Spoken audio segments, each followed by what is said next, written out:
Halo, ketemu lagi dengan saya, Dr. Sugiri Tama. Kali ini saya akan menunjukkan beberapa slide dari kelenjar ludah ya, untuk mempelajari struktur histologinya. Materi kali ini bisa dimanfaatkan untuk persiapan untuk praktikum bagi mahasiswa program studi kedokteran gigi, ataupun program studi kesehatan lainnya. Jadi saat sebelum praktikum, itu sebaiknya sudah pernah melihat struktur yang akan kita cari saat praktikum, dan juga bagi siapapun yang ingin mengetahui struktur sesungguhnya dari kelenjar ludah kita. Nah, pada video sebelumnya sudah saya jelaskan tentang struktur histologi dari kelenjar ludah dan bagaimana ludah diproduksi dan fungsi dari kelenjar ludah. Nah, bisa ditonton di video sebelumnya. Nah, pada video kali ini akan fokus untuk melihat struktur sesungguhnya dari kelenjar ludah ketika kita amati di bawah mikroskop. Mari kita mulai. Nah, untuk membuat pemahaman yang luas tentang materi kali ini, kita lihat sedikit tentang apa itu kelenjar ludah yang sudah dijelaskan sebelumnya. Jadi kelenjar ludah yang akan dibahas kali ini yaitu kelenjar ludah mayor ya. Ada kelenjar parotis, submandibuler atau nama lainnya submaxillary, dan kelenjar ludah sublingual. Nah, untuk diketahui, untuk mereview lagi, bahwa kelenjar ludah secara struktur, yang nanti juga kita lihat pada slide-slide yang akan saya tunjukkan, itu terdiri dari parenkim dan stroma. Ya. Parenchimnya ada asini ya sebagai tempat produksi ludah, kemudian ada serangkaian ductus. Nah, stromanya itu mulai dari kapsul, septum, kemudian membentuk lobulus. Nah, ductus yang akan nanti bisa dilihat pada slide-slide nanti adalah mulai dari intercaratid ya, dan striated. Itu tergolong sebagai ductus yang berada di dalam lobulus atau nama lainnya ductus intralobular ya. Jadi setelah asini kemudian akan berlanjut menjadi ductus ya, ductus intercalatid, striated. Nah, kemudian masuk ke ductus yang berada di luar dari lobulus. Namanya interlobular atau excretory ductus ya. Ini strukturnya berbeda-beda, nanti kita lihat ya.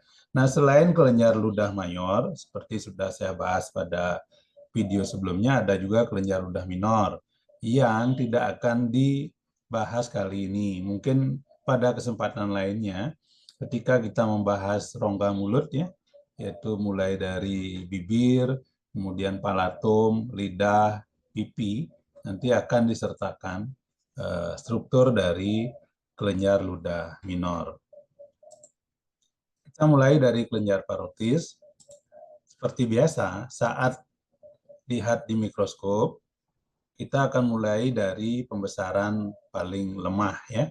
Nah, pembesaran kali ini pembesarannya sekitar 40 ya. Biasanya kita lakukan scanning dulu untuk melihat keseluruhan area dari slide yang kita amati ya.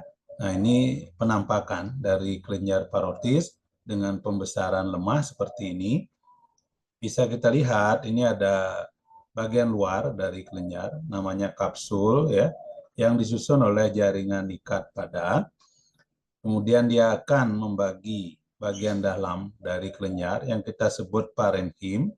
Ini adalah parenchimnya menjadi ruangan-ruangan yang lebih kecil melalui pembentukan septum. Ini adalah septum ya. Sekat-sekat jaringan ikat yang berasal dari bagian luar, yaitu dari kapsul. Tentu makin tipis makin ke dalam. Sehingga terbentuk ruangan-ruangan seperti ini. Nanti ada pada slide berikutnya. Ini yang namanya lobulus, ya, ruangan-ruangan kecil yang berada di dalam kelenjar parotis. Kemudian terlihat juga apa isinya parenkim, ya.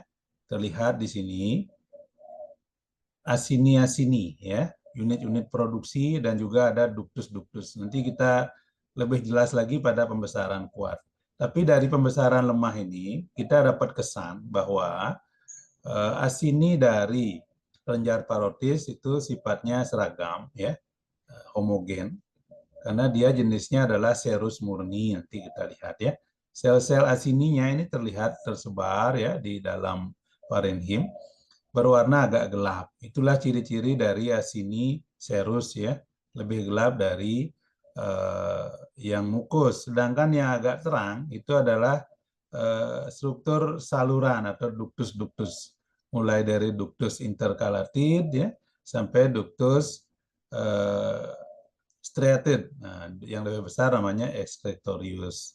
Nanti kita lihat lebih detail. Jadi gambaran duktusnya lebih terang dibandingkan dengan asininya, karena asininya serus murni lebih gelap. Kemudian terlihat juga, ini gambar yang terang-terang ini, yang sangat terang. Ini gambaran dari sel-sel lemak atau adiposa. Memang salah satu ciri khas dari kelenjar parotis adalah adanya infiltrasi atau ada sel-sel adiposa di sekitar sel asini. Seperti ini tersebar, ya. Semakin bertambah usia seseorang, jumlah sel lemaknya semakin banyak, ya. Nah, kemudian terlihat juga beberapa pembuluh darah, ya, di sini. Tentu ini fungsinya adalah untuk menyalurkan nutrisi. Kemudian terlihat juga ini duktus, ya, duktus yang besar. Ini kemungkinan duktus excretorius, ya, duktus yang berada di luar lobulus, ya, atau ekstralobuler. Nanti kita lihat lebih detail. Kita lihat pada pembesaran lebih kuat, ya. Ini pembesaran 400, ya, tampaknya seperti ini. Terlihat di luar, ya, ada kapsul yang tadi sudah kita amati. Terlihat sekarang strukturnya. Ini adalah jaringan ikat padat yang kaya dengan kolagen, ya, membungkus bagian luar dari kelenjar parotis. Kemudian terlihat dia membentuk septum seperti ini. Sekat-sekat nanti akan membentuk lobulus, ya. Ini adalah parenkim, ya, dari kelenjar ludah parotis. Ini juga parenkim dari lobulus yang berbeda. Nah, sekarang terlihat lebih jelas bahwa asininya seragam, ya. Asini serus, ya.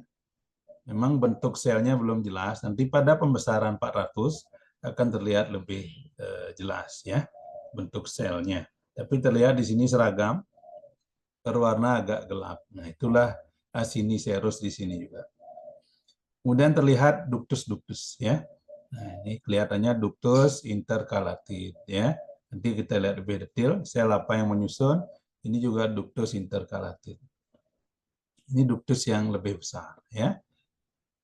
Kemudian terlihat sekarang lebih jelas sel-sel lemak yang berada di sekitar sel-sel asini atau sel-sel yang memproduksi saliva atau ludah kita, ya. Nah, ini gambaran lobulus yang tadi sudah saya jelaskan, ya. Nah, jadi dibatasi oleh sekat yang dibuat oleh jaringan ikat yang berasal dari kapsul, itu disebut lobulus. Di dalamnya itu namanya parenkim. Nah, di sanalah ludah atau saliva diproduksi, ya. Tadi sudah terlihat sel-selnya. Kemudian terlihat juga pembuluh darah, ya. Kemudian ini duktus yang besar sekali, ya. Duktus excretorius. Kemudian terlihat ada sel-sel lemak dan beberapa duktus, ya. Nah, sekarang dengan pembesaran kuat, ya, pembesaran mulai 400, kita bisa lihat lebih jelas. Sekarang terlihat sekali, inilah asini serus, ya. Ini asini serus. Jadi asini itu adalah bagian terminal dari unit fungsional yang nanti akan berlanjut ke duktus, ya. Penyusunnya adalah sel serus. Sel serus ini bentuknya piramid seperti ini, ya. Ini berbentuk piramid, ini semua berbentuk piramid, ya. Dengan inti sel bulat terletak di sepertiga basal. Kemudian terlihat juga ada bintik-bintik, itu adalah granul, ya. Nah, jadi bayangkan sel ini menghasilkan produk yang disimpan awalnya di, ini namanya sitoplasma, ya, di dalam sel di sitoplasma, kemudian akan dikeluarkan ketika diperlukan, ya. Nah, mungkin sudah tahu bahwa produk dari sel-sel serus khususnya yang ada di parotis itu kaya dengan enzim, ya, enzim amilase, ya, kemudian ada lisosim juga, ya, dan sifatnya seperti air, watery, ya, encer. Nah, beda dengan mukus. Kemudian di luarnya dari asini ini dibungkus oleh jaringan ikat. Nah, tapi ingat juga ada sel jenis lain yang ada di sini, yaitu ada sel yang fungsinya untuk memeras produk dari asini, yaitu myoepitel, ya. Nah, mungkin terlihat di berapa, ya, ini sel myoepitel, sini juga sel myoepitel. Ya, nama lainnya adalah sel basket, ya, yang fungsinya untuk berkontraksi kemudian memeras isi dari asini untuk dikeluarkan, ya. Fungsinya banyak, ya. Untuk mengeluarkan produk, kemudian mencegah terjadinya sumbatan pada saluran keluar dari kelenjar, ya, dan juga untuk mencegah terjadinya aliran balik atau reflux. Jadi ludah setelah dikeluarkan sampai di rongga mulut nggak boleh balik lagi ke kelenjar atau ke asini, ya. Itulah sel myoepitel. Nah, jadi ingat di kelenjar ludah parotis ragam seperti ini, ya. Asininya semua serus. Nah, kemudian kita lihat ada ductus-ductus, ya. Jadi pahami ductus ini kelanjutan dari asini. Asini berlanjut menjadi ductus yang pertama interkalatif ini. Gambaran ductus pada kelenjar parotis lebih terang dibandingkan dengan asininya, ya. Seperti sudah terlihat pada gambar tadi sebelumnya yang dengan pembesaran yang lemah, ya. Nah, ini ductus interkalatif. Ductusnya pendek, hanya menghubungkan, ya, dari asini kemudian ke ductus striatus. Epitelnya seperti terlihat di gambar, ini kuboid rendah, ya. Ini inti selnya. Nah, di sini juga terlihat, ya, ada ductus interkalatif ini. Lebih terang dibandingkan ini, ya. Kemudian ada lumen di tengahnya, ada lubang, ya. Dan epitelnya kuboid rendah, ini inti selnya, ya. Nah, saliva, ya, setelah melewati ductus interkalatif, ya. Nah, di sana nggak banyak terjadi modifikasi, ya. Tapi di sana seperti disebutkan di textbook ada stem cell yang fungsinya untuk regenerasi dari sel-sel asini dan sel-sel ductus, ya. Nah, ini ductus yang sangat penting untuk modifikasi dari saliva. Ini namanya ductus striated, ya. Tentu lebih besar dibandingkan dengan ductus intercalated. Epitelnya adalah simple columnar, ya, terlihat pada gambar. Ini sel kolumner, ini inti selnya.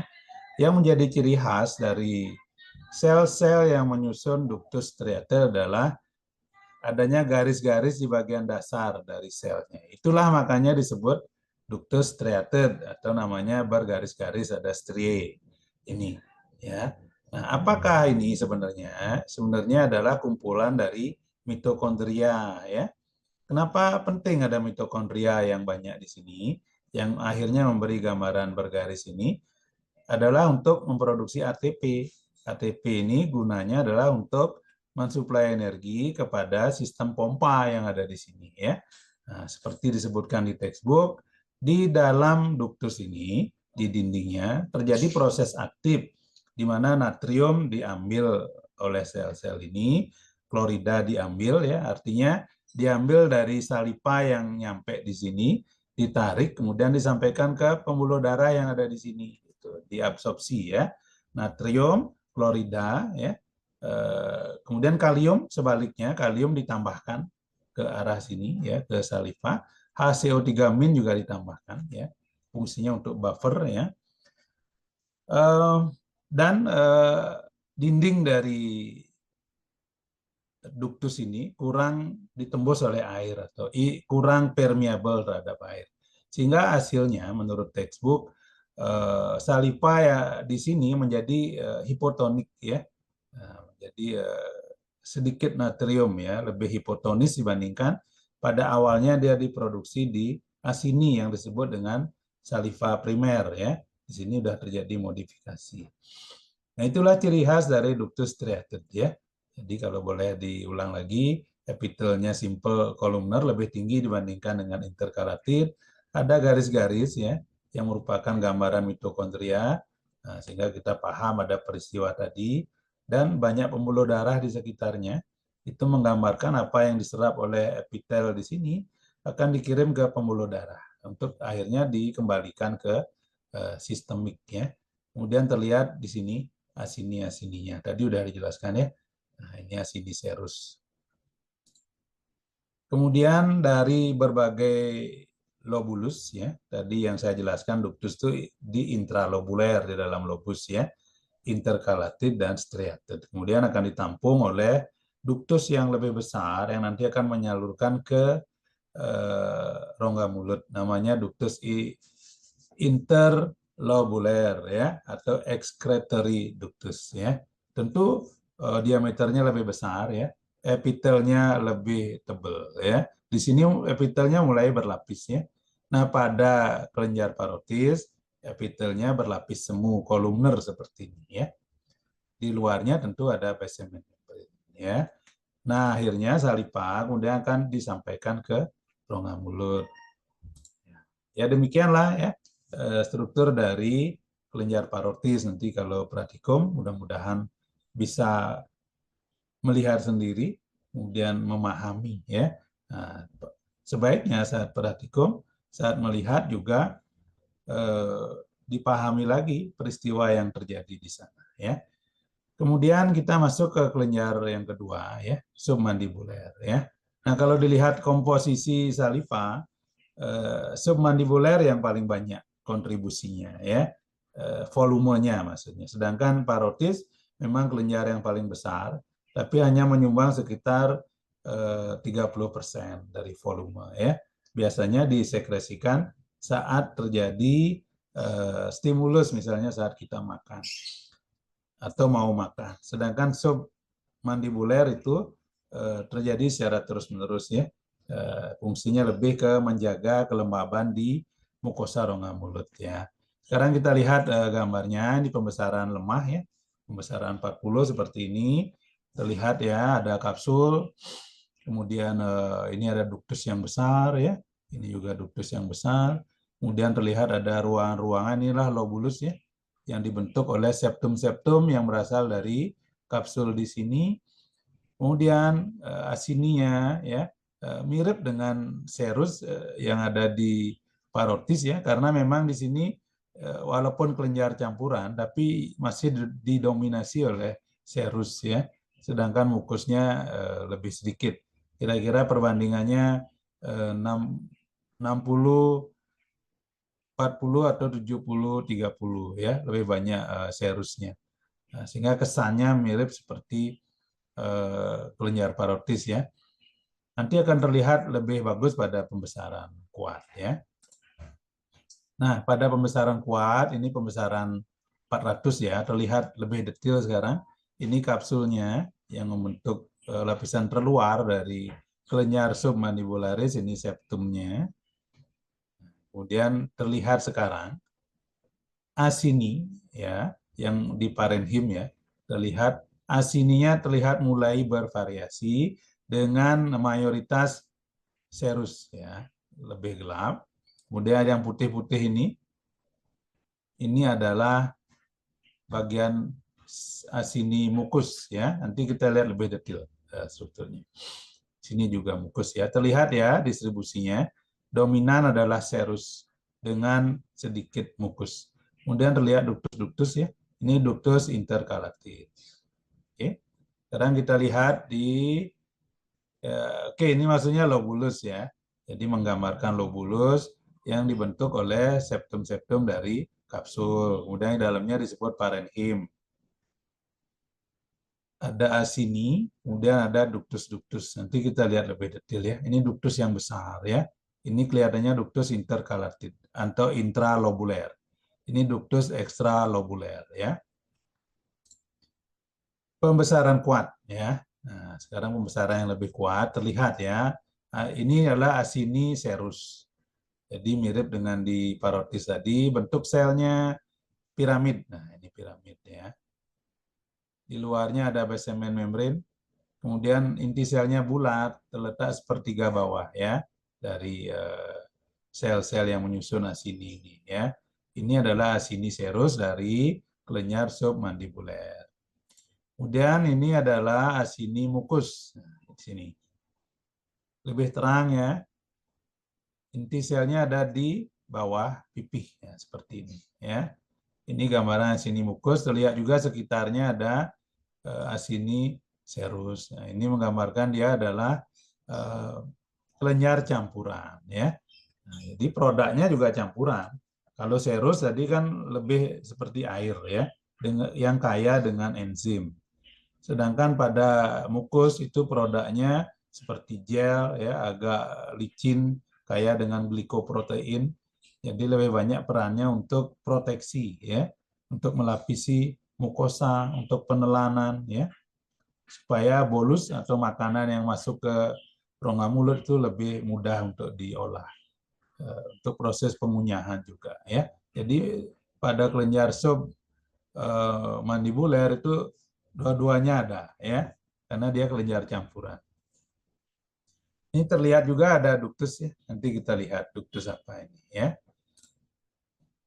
Nah, ada gambaran khas yang disebut dengan serus demilunis ya. Serus demilunis itu seperti diceritakan di textbook adalah gambaran asini serus seperti ini yang menempel di luar dari asini mukus. Ini asini mukus, ini asini mukus, ini juga ya. Kemudian di luarnya ditempeli oleh asini serus yang warnanya lebih gelap sehingga memberi bentuk seperti bulan sabit. Ya, itulah namanya serus demilunes. Ciri khas dari kelenjar ludah yang jenis campuran. Nanti di kelenjar sublingual juga ada, tapi jumlahnya tidak sebanyak di submandibuler ya. Itu ciri khasnya, nanti kalau praktikum ketemu struktur ini itu pasti sudah kelenjar campuran ya. Nah, kemudian kita lihat ductus intercalated, ductus intralobuler ya, lanjutan dari asini ya. Tidak semasif dengan kelenjar parotis ya, begitu dijelaskan di textbook ya. Yang masif di sini adalah nanti kita lihat yaitu ductus yang berikutnya yaitu ductus excretoriusnya ya. Epitelnya kuboid ya, ini inti selnya. Kalau dia berada di sekitar asini serus dia lebih terang ya. Tapi kalau berada di sekitar asini mukus lebih gelap penampakannya dari ductus intercalated ini ya. Nah, kemudian ada ductus striated ini. Ya, ingat di sini ada gambaran bergaris-garis ya, tadi sudah ditunjukkan sama persis dengan yang di kelenjar parotis ya. Epitelnya simple columnar ya. Di sini terlihat ya ada garis-garis. Itulah namanya striated. Jadi ingat di sini ada banyak modifikasi saliva ya. Dan banyak pembuluh darah di sekitarnya. Karena terjadi proses aktif ya untuk memodifikasi saliva. Ini gambaran dari asini serus. Nah, ada ductus yang masif, yang gede, ya, ductus interlobuler. Ini sudah berada di luar dari lobulus ya. Epitelnya berlapis kolumner di sini ya. Jadi ini yang mengantarkan produknya ke rongga mulut ya. Nah, sekarang kita ke kelenjar yang terakhir ya, kelenjar sublingual ya. Ini penampakan pada pembesaran lemah ya, seperti ini. Ini juga kelenjar campuran, tapi berbeda dengan di kelenjar submandibuler, yang dominan adalah asini mukus, sehingga kita melihat ya, gambaran terang lebih dominan pada asininya ya. Nanti juga kita lihat beberapa asini serus ya. Jadi bisa dibayangkan produk dari sublingual ini dominan adalah mukus ya. Nah, sifatnya seperti lendir, gel gitu ya, yang fungsinya melapisi mukosa di rongga mulut ya. Ini kapsulnya tebal ya. Ini ada ductus, ductus excretorius ya. Nah, kalau baca di textbook, ductusnya juga banyak ya, khusus untuk kelenjar sublingual ini. Ada duktus yang jumlahnya banyak pendek-pendek, ada duktus satu ya, kalau nggak salah namanya duktus Fellini itu yang panjang ya. Nah, ini agak berbeda dengan di dua kelenjar sebelumnya. Ini yang kita sebut lobulus ya. Oke, jadi septum yang dibuat oleh kapsul masuk ke dalam parenkim ya. Di dalamnya ada asini. Asini campuran ya. Nah, ini gambaran dari asini mukus yang mendominasi kelenjar asini kelenjar di sublingual ya. Jadi bisa dilihat selnya terang ya. Kemudian bentuknya kolumner atau kubus. Inti selnya yang paling terlihat itu ada di dasar ya, bentuknya pipih ya. Itulah gambaran dari asini mukus ya. Ada juga sebagian asini serus ya, karena ini campuran ya. Tapi dominasinya masih mukus seperti ini ya. Ini sebagian kecil seperti ini ya, asini serus. Jadi sama gambarannya dengan di kelenjar parotis dan juga di kelenjar submandibuler untuk serusnya sama ya.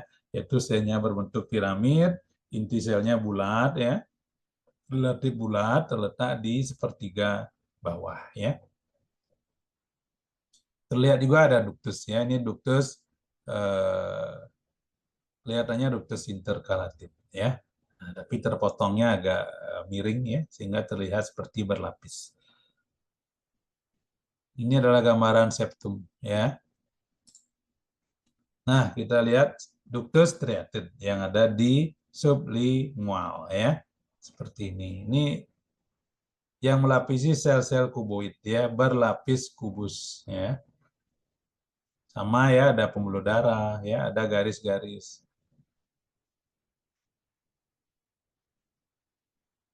Oke, di sini juga bisa dilapisi oleh epitel selapis kolumner ya. Jadi ingat ya, gambaran bergarisnya itu karena ada banyak mitokondria untuk proses aktif modifikasi ludah ya. Di sekitarnya bisa dilihat campuran ya. Ada kelenjar asini yang serus ya. Ini asini mukus ya. Ini ada gambaran serus demilunis ya. Tapi nggak banyak, tidak sebanyak di kelenjar submandibuler. Nah, ini slide terakhir ya. Ini gambaran ductus excretorius. Jadi ductus besar yang ada di luar lobulus ya, dilapisi oleh epitel berlapis kolumner ya. Kemudian ada ciri khas juga ya yang agak berbeda dibandingkan dengan kelenjar yang dua tadi, di mana ada gambaran sel-sel goblet ya, yaitu pada ductus yang sudah mendekati rongga mulut ya. Ini agak berbeda dengan kelenjar yang parotis maupun yang submandibuler. Tidak didapatkan gambaran sel-sel goblet, yaitu sel yang sebagai single cell gland ya, sel tunggal yang bisa berperan sebagai kelenjar ya. Terlihat di luar ductus ini ada jaringan ikat, ada pembuluh darah, terlihat juga ada asini-asini ya. Nah, ini dia gambaran ductus yang besar sekali yang nanti menyalurkan produk dari kelenjar submandibuler ya, di mana ada gambaran sel-sel goblet seperti ini ya. Ini jaringan ikat yang depan ya. Ya, demikian yang bisa saya sampaikan ya tentang struktur histologi dari kelenjar ludah. Jadi kelenjar ludah ketika kita amati di bawah mikroskop seperti tadi yang sudah saya ceritakan ya.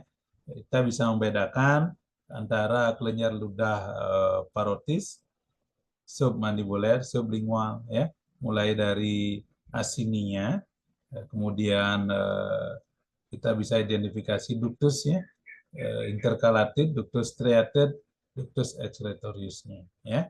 Nah, pada saat yang bersamaan kita juga bisa memahami peristiwa yang terjadi di sana, atau kita akhirnya bisa paham kenapa struktur tadi bisa menghasilkan kelenjar ludah dan bagaimana caranya ya. Mudah-mudahan apa yang saya sampaikan bisa membantu khususnya untuk mahasiswa yang nanti akan praktikum ya, ketika melihat di bawah mikroskop bisa lebih cepat untuk menganalisis, untuk menemukan ya di mana lokasi dari masing-masing struktur, dan bisa membantu belajar untuk mengidentifikasi yang dilihat ini struktur apa ya.